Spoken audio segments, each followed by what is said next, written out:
All right, hello and welcome. In this explainer, we are diving into something, well, a historical pattern that's so strange you might not believe it. We're talking about the story of a whole nation's destiny and how it seems to be tied to just one single repeating number. And it all kicks off with this, the number 8. I mean, look at it. On its own, it's just a number, right?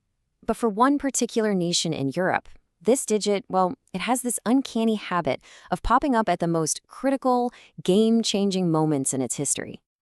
So that brings us to a pretty wild question, doesn't it? Can a number really shape a nation's destiny? It sounds like something you'd read in a fantasy book, I know. But the history we're about to walk through is, well, you'll see. It's really compelling. And to throw another layer on top of this, there's this idea from numerology that the number 8 is magical. They link it with things like ambition, destiny, power, even justice.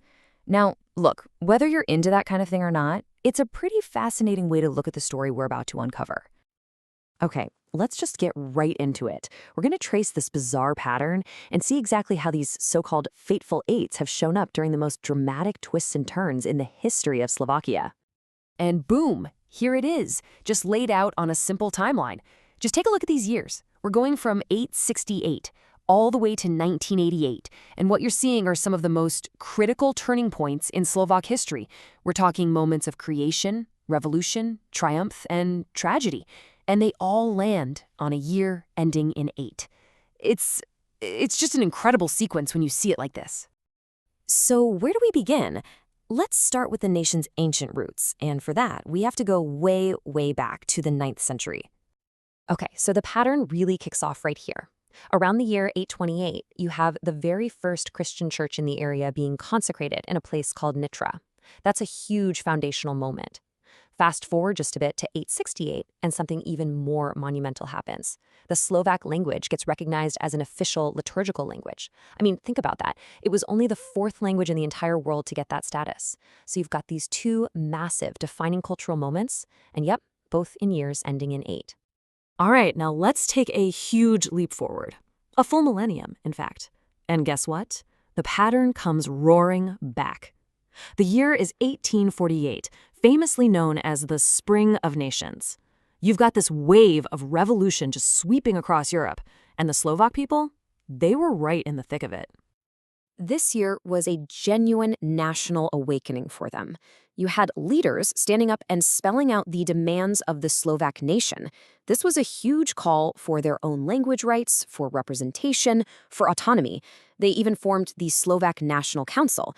It was this incredible, powerful new push for equality. And it all happens, you guessed it, in a year ending in 8. Okay, let's move into the 20th century. This is where the aids get even more intense, marking moments of just unbelievable hope, followed by deep, profound betrayal.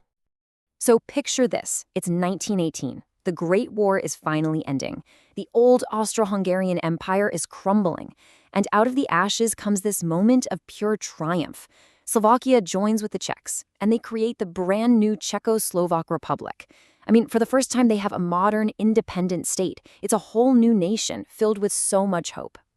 But then, just 2 decades later, 1938, all that hope is completely overshadowed by what one source perfectly called a Nazi dusk. Yeah, an autonomous Slovak state is created, but it's under the, let's call it, protection of Nazi Germany. It's just a dark, ominous, and terrifying turn for this young country.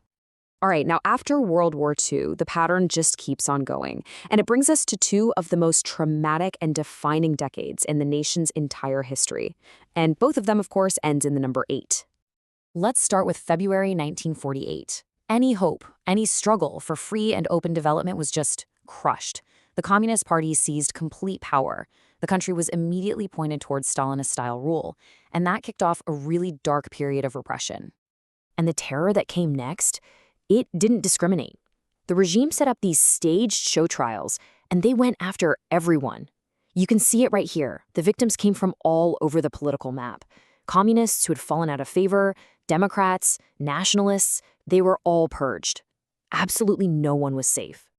Okay, fast forward another 20 years, 1968. And suddenly, there's a glimmer of hope. It's the Prague Spring, led by a Slovak named Alexander Dubček. It was this incredible reform movement that wanted to create something they called socialism with a human face. The whole idea was to bring freedom and democracy back into the country. And for a few incredible months, it actually felt possible. You could feel the optimism in the air. It was electric. And then came the night of August 20th, 1968. And this is what happened next. The Soviet Union decided this little experiment with democracy was over. And the force they used was just overwhelming. We're talking 500,000 soldiers, 6,000 tanks, 800 aircraft. They just poured into the country overnight with one goal: to completely crush the Prague Spring. The human cost was immediate and tragic. By the end of September alone, more than 90 civilians had been killed. Just like that, the dream was over. And what replaced it?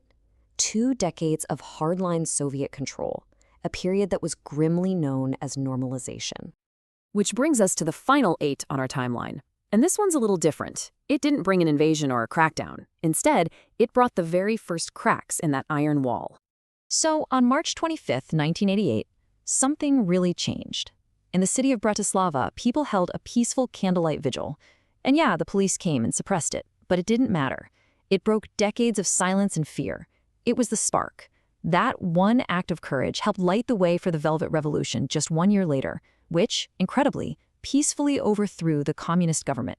And that, ultimately, led to the independent Slovak Republic that exists today. So, after all that, what do we make of it? Is this all just one giant, mind-boggling historical coincidence? Or is there some kind of strange, unexplained pattern really at play here in Slovak history? And maybe the biggest question is, if it is a pattern, what might the next Fateful 8 have in store? That's definitely something to think about. Thanks for joining me for this one.